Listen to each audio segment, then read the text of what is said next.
Bueno, buenos días a todos y a todas. Hoy vamos a hablar de un tema importante, que es la crisis de los años 1970, cuáles son sus orígenes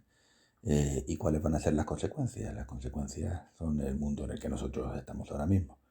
Este es un punto en que la historia se ve como una ciencia social, una ciencia humana eminentemente práctica. Y hay que buscar primero los antecedentes y luego dotarnos de las herramientas y de la información del pasado para poder interpretar el presente e incluso estimular una cierta visión del porvenir. Cuando hayamos hecho esto, hayamos explicado en clase esto, pues volveremos sobre la información y tendréis que hacer un comentario de texto de un artículo mío sobre un aspecto del futuro, es decir, sobre a dónde nos puede conducir esta crisis del modelo económico, del modelo industrial que vivimos desde los años 70 hasta la actualidad. Bien, el modelo industrial de los años 70, que entró en crisis, en las llamadas crisis del petróleo, que es lo que suele aparecer en los manuales de historia y en las conferencias sobre este periodo, es un modelo que surge en su sentido técnico de la segunda revolución industrial a finales del siglo XIX. Es un modelo basado en la electricidad, basado en los hidrocarburos como medio de energía fundamental que sustituye al carbón y a la famosa máquina de vapor. Es un modelo basado en el desarrollo de los transportes, de las comunicaciones, y es el modelo que va a estar vigente en los comienzos del siglo XX, que va a acelerarse en su tecnología durante la Primera Guerra Mundial y que va a conducir a la Gran Depresión y luego a la Segunda Guerra Mundial. Lo que ocurre después de la Segunda Guerra Mundial es que este modelo, que tiene mucho de taylorismo y de fordismo del sistema de trabajo por cadenas de montaje, se va a extender a todos los países desarrollados de Occidente y va a ser el modelo a partir del cual se reconstruya la Europa destruida por la Segunda Guerra Mundial y el Japón y todos los territorios que luego van a desarrollar una industria y una sociedad del bienestar, como se llama ahora, ¿no? Bien, el modelo industrial de la segunda revolución industrial se basaba, como digo, en la electricidad, en los hidrocarburos, en el automóvil y tenía, por lo tanto, un vínculo tecnológico muy claro. Y luego, desde el punto de vista empresarial, era el modelo de la sociedad anónima que sustituye a la sociedad de patrimonio familiar propia de la primera revolución industrial, autofinanciada, etc. Se caracteriza por una gran concentración del capital, por grandes empresas que se concentran en vertical, como holding, en horizontal, como cártel, eh, y que van a tender a expandirse sus actividades a nivel mundial, ¿no? Desde Europa, que es el centro dominante entonces, y luego desde Estados Unidos después de la Primera Guerra Mundial, y también desde la vieja Europa. El modelo de gestión y el modelo de propiedad de esta gran empresa industrial propia de la Segunda Revolución es el modelo de sociedad anónima, como digo, y el modelo de los gestores. Los gestores sustituyen a la familia burguesa en la administración de las grandes empresas, son los especialistas, son los economistas, especialistas en derecho, abogados, ingenieros, etcétera, o simplemente ejecutivos que son los que van a organizar estas grandes empresas industriales. Y el capitalismo, por lo tanto, va a dar un salto cualitativo en lo tecnológico, en el tamaño de las empresas y en el tamaño de los centros de producción que van a tener como modelo las grandes fábricas de automóvil de Henry Ford de comienzos del siglo XX y que se van a basar en las ideas de Taylor sobre la parcelación del trabajo en tareas sencillas en largas cadenas de montaje. Y así se va a llegar a la crisis del 29, a la depresión de los años 30 y a la Segunda Guerra Mundial.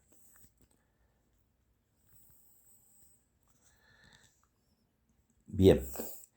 este modelo, como digo, va a tener dos momentos de aceleración en lo que se refiere a la historia de la tecnología. Ya hemos visto en clase muchas veces que la guerra industrial, la guerra del siglo XX fundamentalmente, han sido momentos de aceleración y de innovación tecnológica,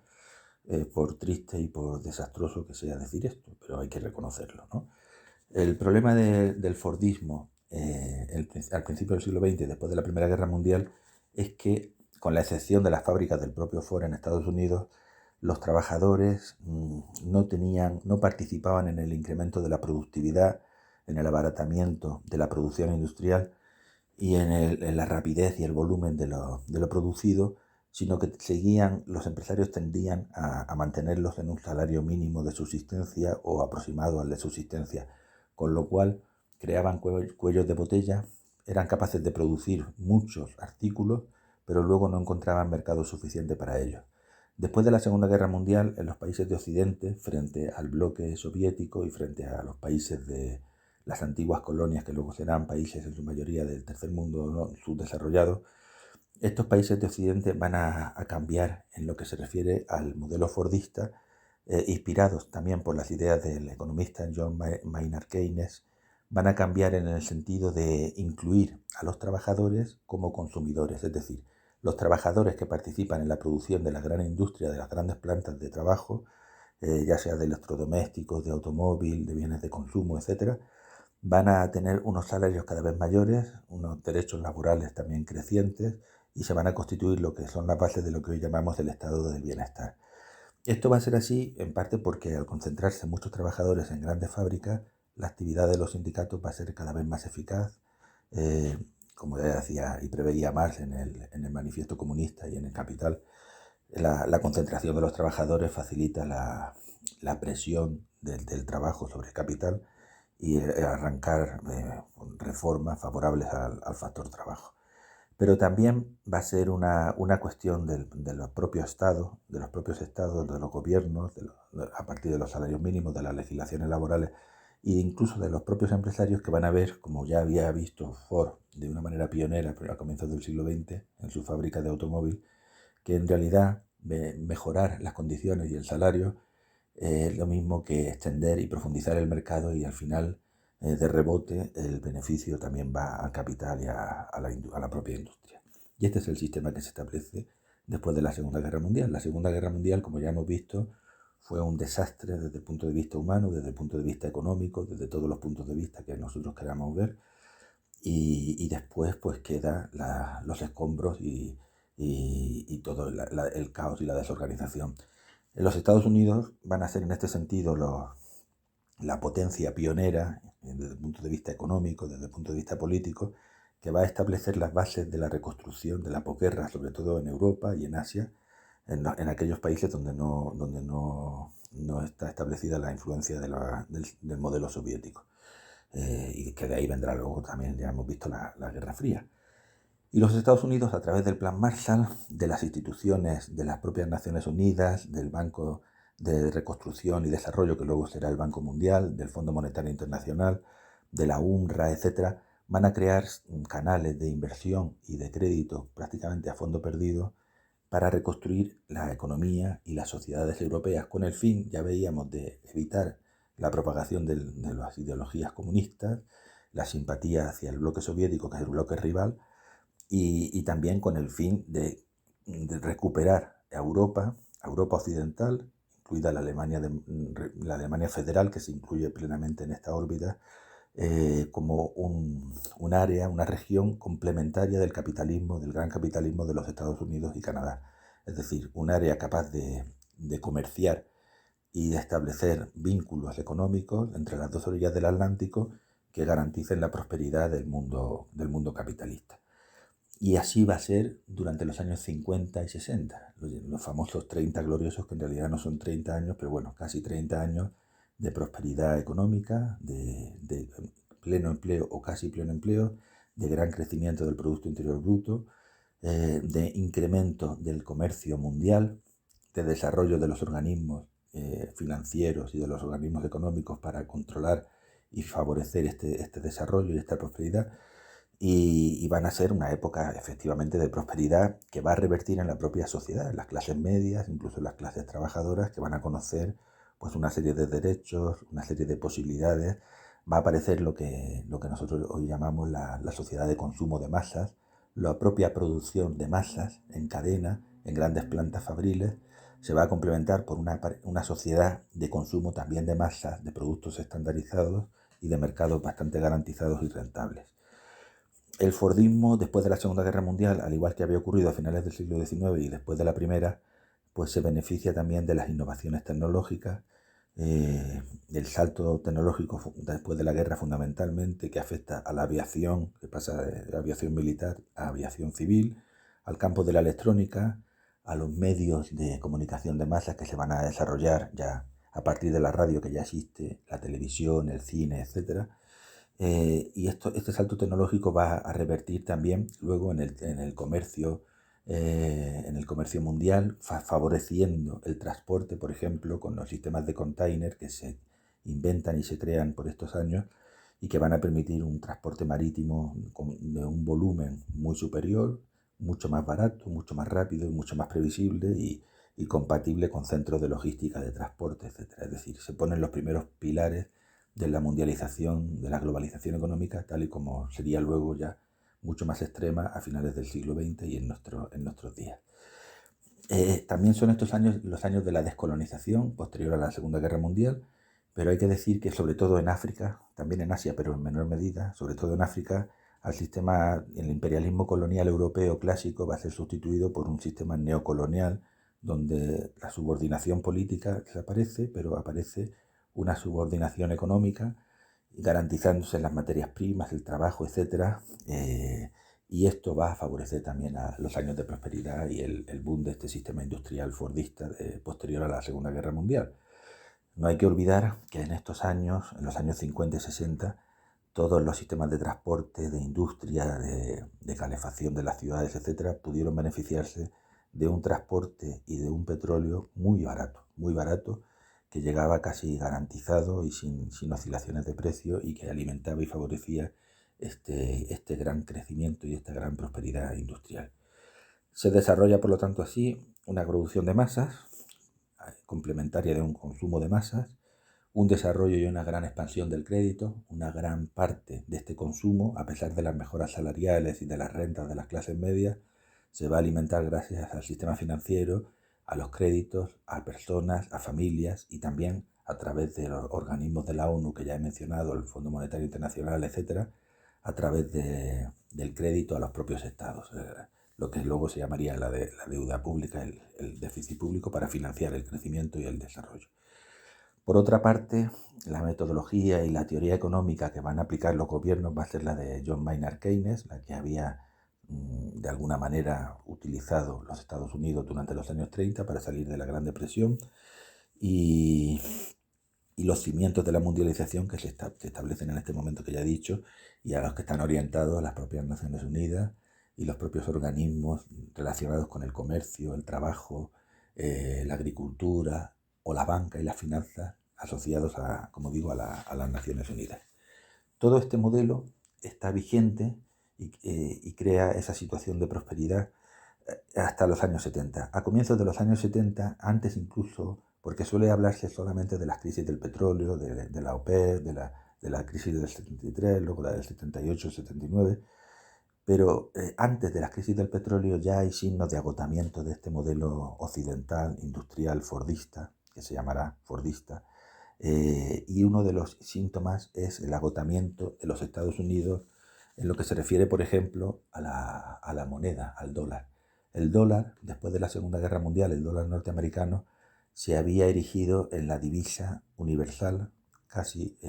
la única que garantizaba una convertibilidad en oro y la que se utilizará en todos los intercambios, con los más importantes intercambios en el comercio y en la balanza de pagos de los distintos países a nivel internacional. Sin embargo, en el año 71 el presidente Nixon tuvo que reconocer que el oro ya no iba a garantizar su convertibilidad, el dólar no iba a poder garantizarse su convertibilidad en oro debido a los altos costes que él no menciona, pero que están ahí, que es de la guerra de Vietnam y a las crisis de la propia moneda norteamericana. De tal manera que, como en el dólar norteamericano se hacían las compras, las importaciones y pagaban las exportaciones también, como ingresos a nivel mundial, incluso dentro del bloque soviético en sus relaciones económicas con Occidente, al no garantizar ya el dólar esta convertibilidad en oro, pues se va a llegar a una situación de monedas flotando en su convertibilidad y a una situación mucho más volátil. que va a coincidir con la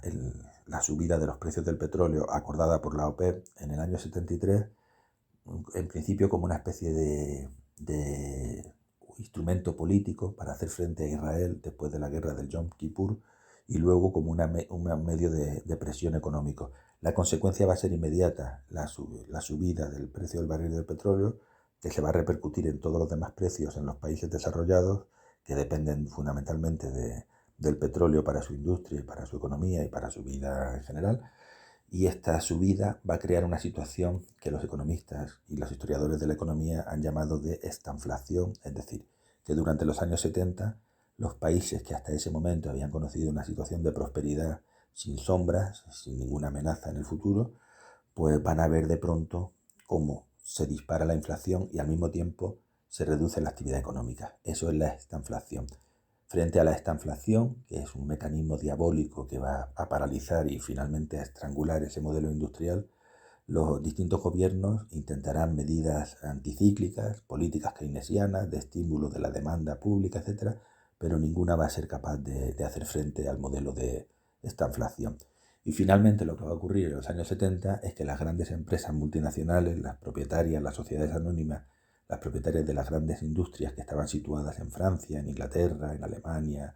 en Italia, incluso en España, en Estados Unidos,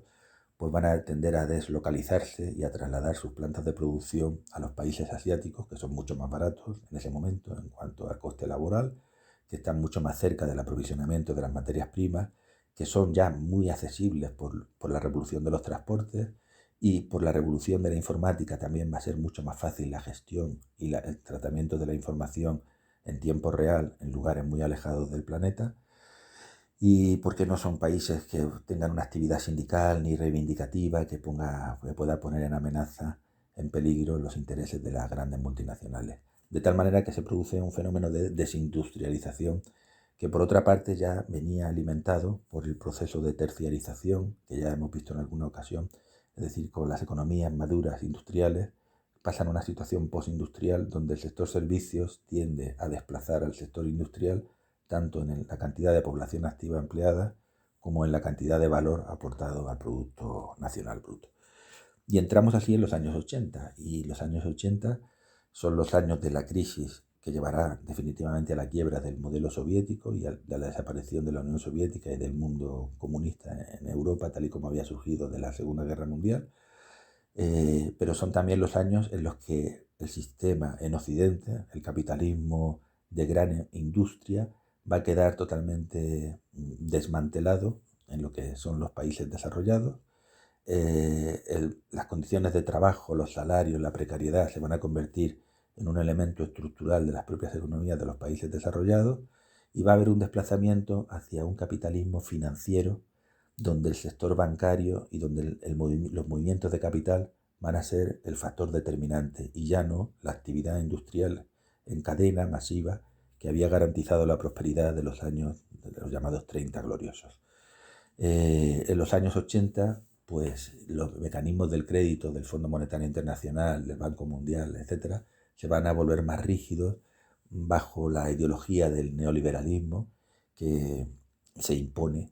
como una receta universal a todos los países, sea cual sea su condición, y que consiste en que el Estado mínimo debe garantizar el dominio de la empresa privada y promoverse la concurrencia, reducirse el gasto público, etcétera, etcétera, es decir, todo en lo que estamos nosotros ahora mismo, ¿no? Igual que en la Segunda Revolución Industrial y luego en las dos guerras mundiales, la base tecnológica del capitalismo industrial fordista era la electricidad, los hidrocarburos, la industria del transporte, el automóvil y luego toda la vinculada a los bienes de consumo de masa. Ahora, a partir de los años 80 o 90, la tecnología que va a permitir y a favorecer y a incentivar esta forma nueva del capitalismo financiero dominante va a ser la informática, la aparición y el desarrollo de Internet, de la inteligencia artificial y de las nuevas tecnologías que permiten, o en apariencia, porque esto hay que ponerlo entre comillas, permiten una desmaterialización del sistema económico, una capacidad desconocidas en toda la historia de la humanidad anterior, de mover y desplazar la riqueza y la miseria por los 4 rincones del mundo a velocidad y a tiempo real, y que nos va a llevar a la crisis en la que estamos ahora, que tiene varias etapas. Hay crisis en los años 80, crisis, por ejemplo, de hiperinflación en países del cono sur, en Argentina, en Brasil, en México. Luego, en los años 90, habrá crisis industriales en el mismo corazón de los países desarrollados. En los años 2000, el comienzo del siglo XXI, se llegará, después de un periodo de prosperidad y de crecimiento aparente, a la crisis de la subprime, a la crisis de 2007-2008. Luego vendrán las crisis cíclicas fomentadas por la desregulación y el descontrol del capital financiero, a finales de los años 2018-19, y luego la ya conocida pandemia, el parón que supuso, y la situación actual de guerra y de inestabilidad y de riesgo de conflicto mundial. En eso estamos. Entonces, yo, a partir de esta información y de todos los materiales que hemos subido y que os propongo que trabajemos, os pido que hagáis en la plataforma un comentario de texto de un artículo que es un artículo prospectivo, es decir, que intenta, a partir de la información histórica,